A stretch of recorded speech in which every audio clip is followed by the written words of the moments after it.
Hello budget people and welcome back to my channel. My name is She's on a Budget and today we are back for another video. In this video I will be closing down my overall monthly budget for the month of December 2021. So if that sounds like something that you'd be interested in watching, stay tuned.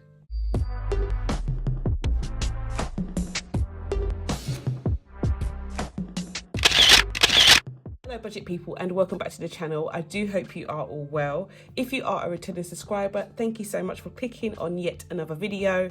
And if you're new to the channel, my name is She's on a Budget and over my channel I discuss all things budgeting related.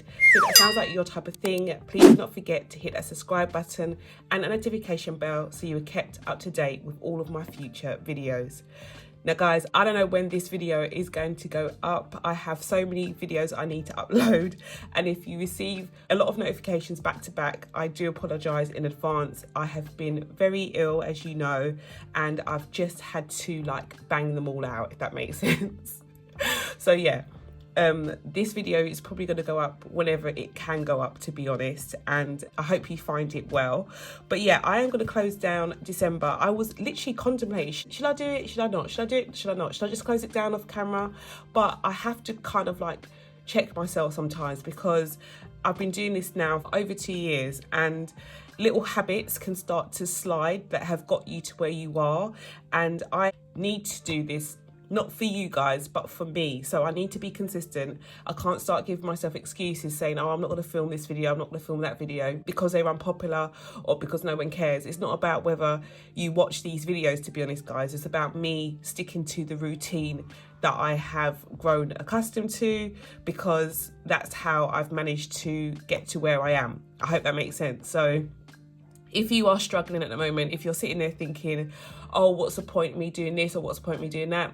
There is a point. There is a point. You need to keep going. Keep on going, guys. So yeah, this is going to be quite a short video because not a lot happened in the last week of December other than me being laid up in bed. So I'm going to lay down my expense stickers, guys, and tell you a little bit about what happened. So the first expense sticker I have is from Aldi, and this was quite a massive shop, guys. It was £80.44, but it wasn't too bad because, as you know, I was sick, so no one had done any shopping for quite a while. So even though it was way over what I usually spend, it doesn't really matter. My son and Nevaeh had to go out to the shops because even though we don't celebrate Christmas, I'm aware because of bank holidays, shops are going to be closed for maybe a couple days, especially as it was the weekend. So I wanted to make sure that there was food in the house. We hadn't been shopping since the week before and it was a bit sparse. So they went out, didn't really care, didn't give them a list, didn't do anything. I was sleeping while they went out and bought whatever they needed to get. So it came to £80.44 for food items. And then for non-food items, which came out of the household budget, it came to £9. I don't think they bought a lot of non-food items, as you can see, guys. So we were looking at nearly £90 worth of shopping there. And you know me, if that was me, that would have been probably a good 20, maybe £30 less than that. But I wasn't complaining. I was just grateful that someone went shopping, to be honest, because the house was sparse. There wasn't a lot going on, you know. So that was that. And then in terms of electric and gas, I think this was on the same day, guys, but I'm going to put it on the day before. Electric and gas, they went and, topped up the key. No, it actually was the day before. So £20 went on the key for electric and £20 for gas. Okay, so that's done. And then the last expense sticker I have is for fuel. Now, as I said, I was laid up in bed. I didn't use my car. It is in desperate need of an oil change, guys, which I'm not able to do until the first week of Jan. So it's in desperate need of an oil change. Didn't go anywhere for the last week of December. But since I have been able to get out of bed, I have used my son's car a couple of times. And because I hadn't used the last bit of the money that was in my purse, even though technically I was in a deficit, I decided to put the money in his car. So I gave him the money instead. So I used that money to pay for fuel for the small little errands that I did. He actually dropped me to the train station when I went into London as well. And he also sent an Uber to pick us up as well. So I gave him, or I used the majority of that money towards fuel and paying him back for those little things. So that £30, that was on the 29th. So that goes here. But yeah, in general, guys, that is it. Like literally, because I was sick, not a lot happened in the last week of December, not a lot at all. So yeah, expenses were really, really low. Okay, so moving into my weekly check-in. So I've already filled in my weekly check-in page for the last week of the month. So this was from the 22nd until the 31st. So for groceries, at the beginning of that week, I had £192 because I had £50.92 from week 3 and I added another £50. That was £192, well, £100. I only keep the notes in my actual envelopes, but we spent £80.44, which leaves me with a balance of £20.48 in my envelopes. So if I go to my grocery envelope, which is back here, you can just see that the £20 is in here. So that's going to stay in here for now, and you know, we'll roll it over to January. So that's done. And then household is next. At the beginning of the week, I had £20 in there. Again, didn't spend any money in week 3 because I was ill. So that rolled over into week 4. And then I spent, or they spent £9 in week 4, which leaves £11. But again, I wouldn't have that pound coin in my envelope. That would be in my purse. So my household envelope is here with that £10 note. So that can stay in there for now. And then we have my fuel envelope, which is all the way, where's my fuel? So my fuel envelope is here. At the beginning of the week, I had £30 in there. Although technically I was in a deficit, guys, because at the beginning of the month, I did spend £85 on fuel that I put on my card. I had my cash already budgeted for the month, but I used my card. I actually wanted to see if I could get away with maybe just having that amount of fuel in my car, but it didn't really last me very long, guys, especially as I went to Oxford this month as well. So we were in a deficit going into this week, and because I didn't like pay myself back, which I could have done, guys, I could have paid myself back and been out of that deficit in this week, but I decided to, obviously, as I said to you already, put some money into my son's car and pay him back for like sending an Uber to pick me up and stuff like that. So we were still in the same deficit at the end of week 4, which is fine. It's not a big deal. It's only £20. But yeah, electric and gas, they are both at the back here. And well, electric is here, it's totally empty. And so is my gas envelope. And that is because at the beginning of the week, I put £20 into both of those. And I spent £20 out of both of those as well. So that is all done. Okay, going into my overall monthly budget now. So I use the information that I have grouped together from all of my budgets. So all of my weekly budgets. I write a budget every single week. I write down the income that I made that week and the money going out, any sinking funds that I'm going to put money into, any fixed expenses that may be coming out of that money as well. That all goes into that budget, and then I have like a remainder or an amount left over that I can choose to top up extra sinking funds with, or I save. I literally collate all of that information and I come back in to complete this overall monthly budget, which is what I'm going to do now.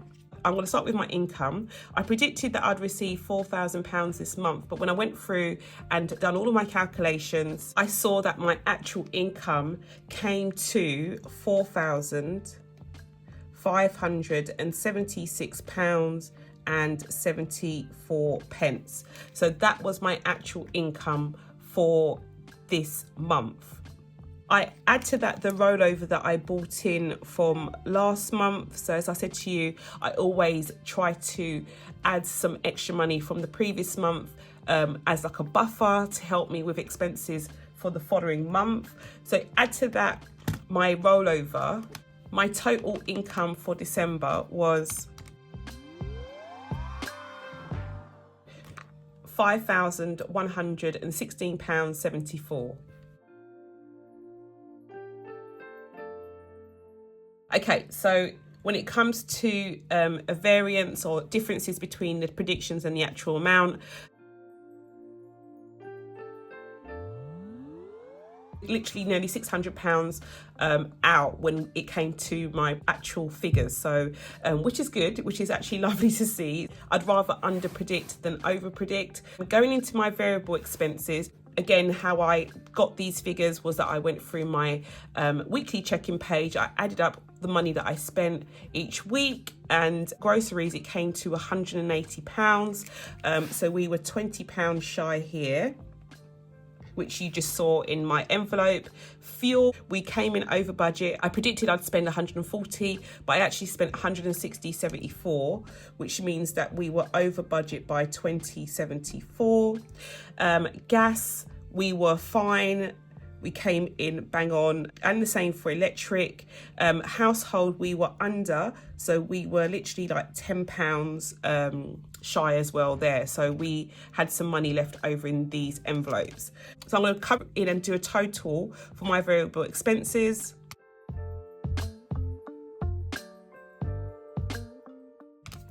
Which gives me £530.74.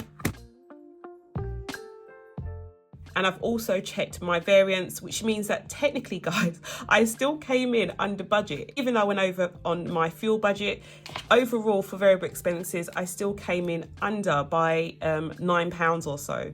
So yeah, as you've probably guessed by now, the money that I have left in those envelopes, I will put back in the bank to kind of like pay myself back. And I will come in under budget, which is brilliant. I really like, as I've always said, when it comes to variable expenses, these are the only expenses you can really like try to manipulate, try to be as strict with, as opposed to your fixed expenses. They are just set as they are. You can't do anything with them. Really, really amazing for me to see that I can come in under budget for those expenses. I really love it. I really, really love it.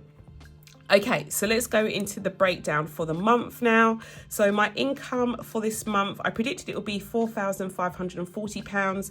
It actually came to £5,116.74. My outgoings were the £530.74 plus the 1425, which is my fixed expenses, which is £1,955.74. I also took out my rollover money for January from this money. So I'm going to take out the £540 that I usually do, which will give me a grand total of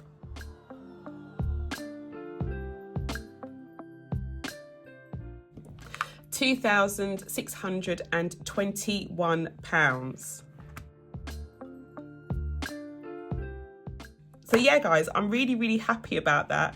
I've managed to have obviously some money left over at the end of the month, which is brilliant. Obviously, the majority of that money has stayed in the bank this month. I haven't done much in terms of spending. So most of that money has gone into the bank, but a lot of it has gone towards my sinking fund envelopes. So yeah, guys, that is it. I'm really, really happy to have like ended the year on a really positive note. Despite me coming down with COVID and being really, really unwell for the last, 10 days or so, I'm really, really happy that, we've managed to close down this budget and we are definitely in the black. So yeah, I do hope you enjoyed this video, guys. If you did, please do not forget to give it a big thumbs up. And if you're new to the channel and you like what you see, do not forget to hit that subscribe button and a notification bell so you're kept up to date with all of my future videos. And I'll speak to you in the next one. Bye, guys.